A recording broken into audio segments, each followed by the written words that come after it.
Hello friends, Tanya here with day 7 of the 13 days of Craft-O-Ween. I am so happy to be participating in this series. Here is day number 7, and today we have a really adorable stack of books with a pair of candles and a sentiment banner. These books come together very easily. There are two different styles of books or two different directions of books and the pages that are inside. You just layer the piece of cardstock that's cut for the pages over the cover and spine of the ebooks. And one of these you can see the pages side more, and the other one you can see the actual binding. There's also a detail die that you can add to the binding of one of the books. It just sets right on top of it. And there are, of course, some embossed lines to help you with placement. There's also a bookmark that you can add, and you could do that in a metallic or a contrasting color. I just chose to do that in a coordinating color on this particular book.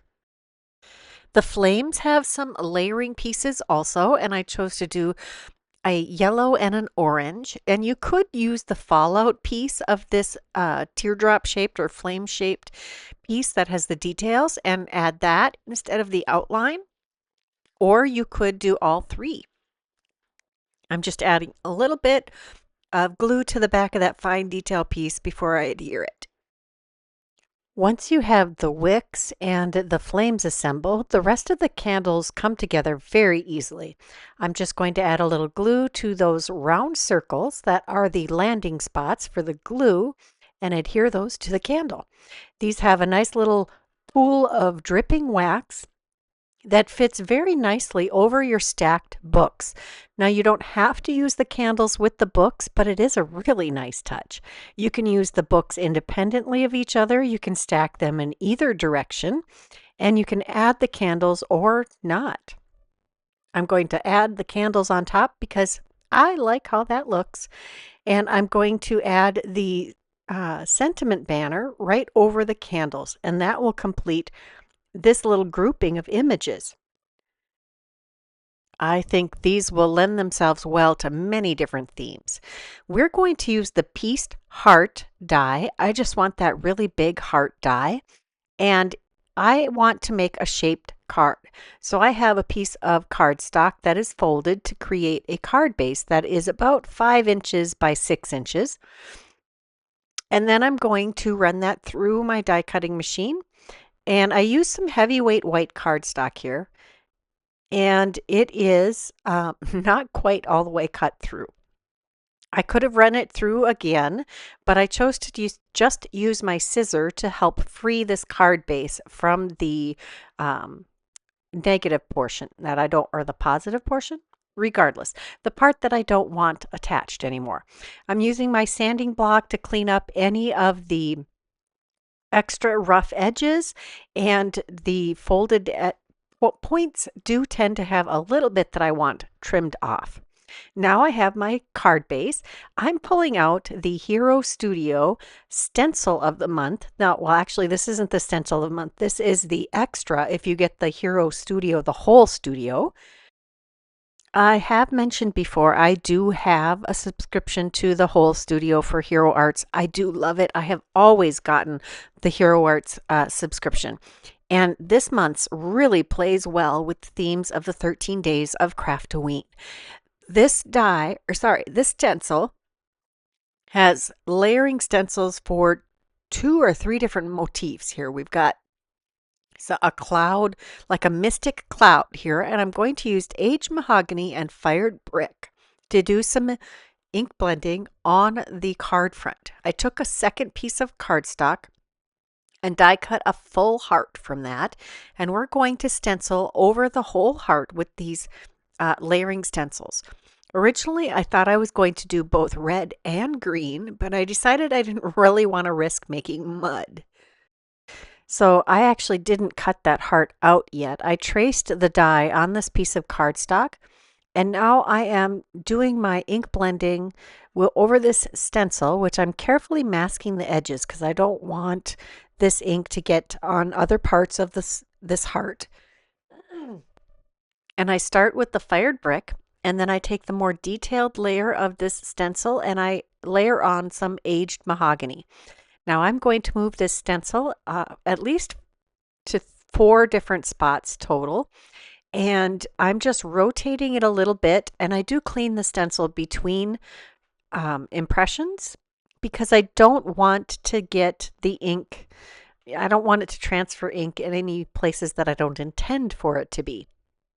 I also have some clear acetate from some packaging that I'm layering over the stencil to help prevent the accidental inking of areas I don't want inked. There's a whole lot of masking to prevent accidental inking. This does go pretty quickly. I think it took me maybe 5 minutes to do all of this ink blending, and it was really fun. I really love this stencil. I keep thinking I want to use it on every card because it's such a fun, swirly, mystic look. I just really like it. After I've completed all of that ink blending, I come back in with a slightly lighter red, a slightly brighter red. This is Barn Door Distress Oxide ink. And I was a little worried I was going to dull down the other, the stenciling, but it actually turns out really nicely. Now I'm going to take that piece of cardstock and I'm going to run that through the die cut machine and get my heart. And it looks really good now that I've cut it out. And then we're going to take some fired brick distress spritz, and I'm just going to test spray it on the lid of my box here. And then I'm going to spray it on the heart to add a little extra shimmer. Not a ton, just a little bit. Now we're going to take this heart and we're going to glue that to our heart-shaped card base.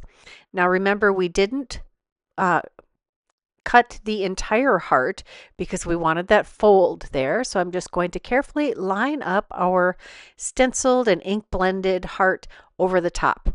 Next, I'm debating which of these background stamps I'm going to use. This is from the August 2025 Hero Studio. And then this is released last year or the year before. This is the Nevermore print, bold print, and then we have the Into the Valley. And I decided to go with this elegant script that actually does tell a story. You can read it, and it talks about Sleepy Hollow. I'm also pulling out the Bats Infinity dies. These are really fun.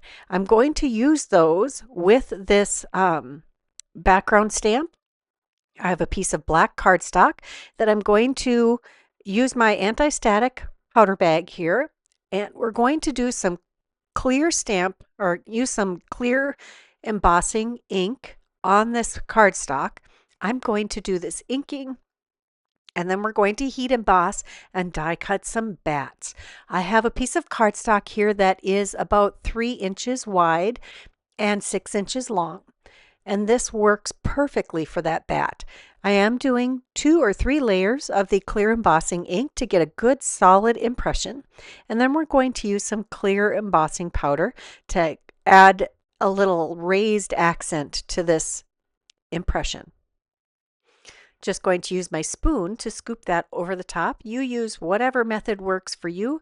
I've had this same sandwich container with clear embossing powder for years, and this system works fantastic for me.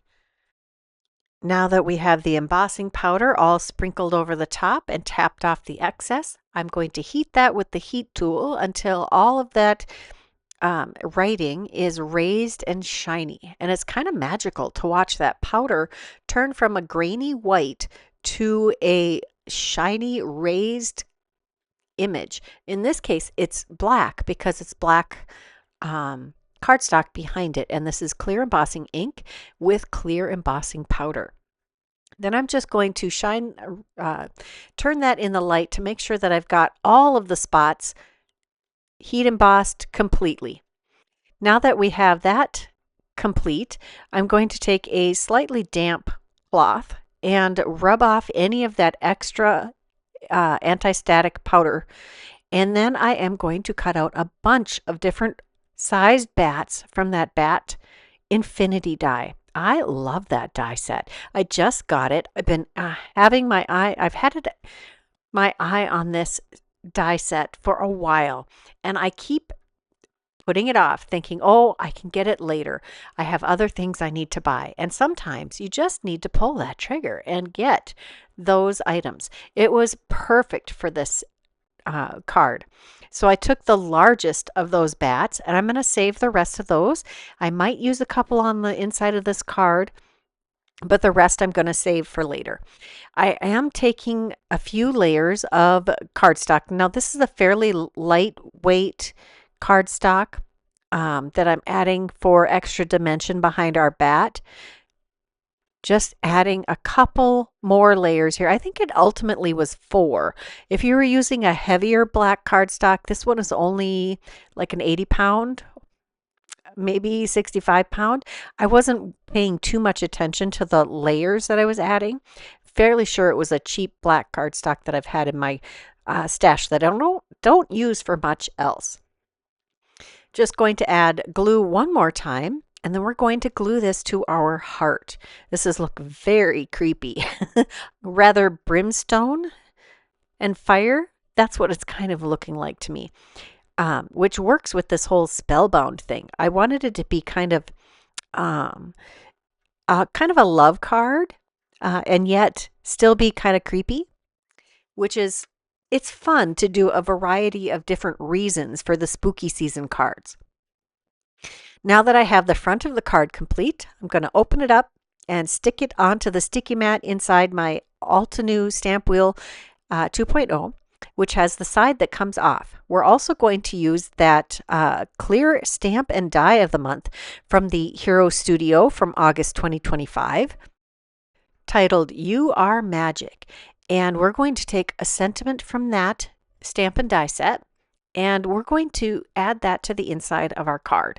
Now, I have to be extra careful here because that is a new stamp, and it really wants to stick to the paper also. I'm adding some fired brick Distress Oxide ink, which Distress Oxides do stamp quite nicely, and I'm going to stamp that on the inside of our card. Now I'm going to stamp it a second time in the same color. Now again, this is a brand new stamp, and I hadn't conditioned it or made sure there were no films left on from manufacturing. So I did clean that, and I'm going to stamp it a second time with the fired brick. And then I'm going to take the aged mahogany and add that to the lower portion of the stamp, and use my cloth here, my cleaning cloth, to kind of soften the gradation between the two colors before I stamp it down. Then I'll clean that stamp and put it back on its sheet before I lose it. Then I'm taking the the two smallest bats that I've die cut from that embossed background, and we'll add those to the inside of the card. That will finish off our card for day number 7. I hope that gave you some great ideas on how to use either your 13 days of Craft-O-Ween or any of the other Halloween or spooky season products you have in your stash. If you enjoyed this video, please give it a thumbs up. Subscribe if you haven't done that. Leave me a comment below. I'd love to hear what you have to say. And if you're interested in any of the product that I used today, check the description box below. There will be a link to all of the products. Come back tomorrow for the next video, and keep in mind that Hero Studio stuff is going to make more appearances. Until tomorrow, bye-bye.